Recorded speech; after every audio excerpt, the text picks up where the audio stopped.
patience and the peace of Gipasundayag na sa lokal nga gobyerno sa Tagum City, Davao del Norte ang ilang gipasigarbong bagong landmark sa syudad nga usa ka dakong monumento sa imahe sa Cavao. Nahimutang kini sa sentrong bahin sa Tagumpay Park, Pioneer Avenue, Tagum City. Gama kini sa metal scraps gikan sa unserviceable hospital beds gikan sa Southern Philippines Medical Center kun SPMC sa Davao City. Ang Carabao sculpture hinimo og girigalo sa iladong Mindanaoan artist par excellence nga si Ray Mujahid Milan umas na ila nga si Kublai Milan.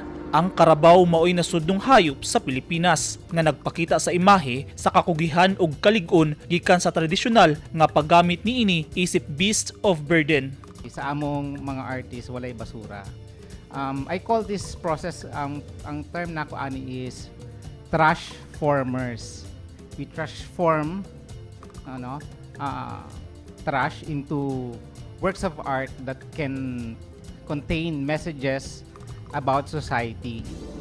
So for this specific piece of work, kuha ni siya ang story kay daghan ko'y nakit ang mga old hospital beds sa SPMC because I've been doing also a lot of work for SPMC. I've been donating also monuments. Makita ninyo dito na ami mother and child, dako kaayo, and we are installing another one, ang nagligwat, father and son. So here, kaning Cavao, no, how did I get into the Carabao? Just to give you an idea.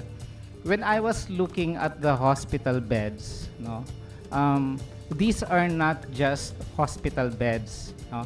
These are hospital beds in a public hospital. And these hospital beds are used by sick Filipinos, and not just sick Filipinos, but poor and sick Filipinos. No? Imagine na tayo, we're blessed in life, and imagine how they are, no? Trying to get medicine and cure in such hospitals na grabe ang effort din ng government to help them. So sa akin, bawat bakal ng bed na to may kwento. But the closest that I could think, the closest metaphor would be the Carabao because it struggles so hard just to give food on our tables. No? Napakahirap, bilad sa araw, no? Yung kayod kalabaw kung baga pa. If I were to summarize it in a few words or even in one word, the word is pool. No? For some of us, for most of us who have triumphed, no, let us pull our fellow men who are still down there. So that is the core message of this Carabao. Kabalo man yun taon sa characteristic, contribution sa Carabao. Many things na lesson makuha nimo sa yaha. Labi na kanabang diyo sa ni paghimo. So, I start asking in my left side, si Vic dumagay kay siya magay nangunay na ning kamot ini one example of resiliency and the never give up attitude. Nga di, nagyod na, bahala nagikawat tong ato ang nagbutang sa dirig. Sa to, kay sugdan na, gikawat ang machine, etc. Helpless, kay wanay budget. Pero naman tayo ingon nga pagkagusto, maraming paraan.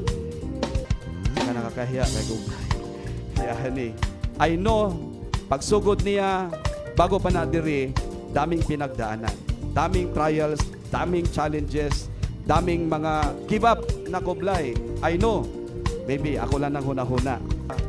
We are about to give up, and but we are so strong because this Carabao is not really for a person, for a few, but this really will speak about story about kung saan existence ng Tagum as a city, as a municipality, as a people, and onward, no, unsa.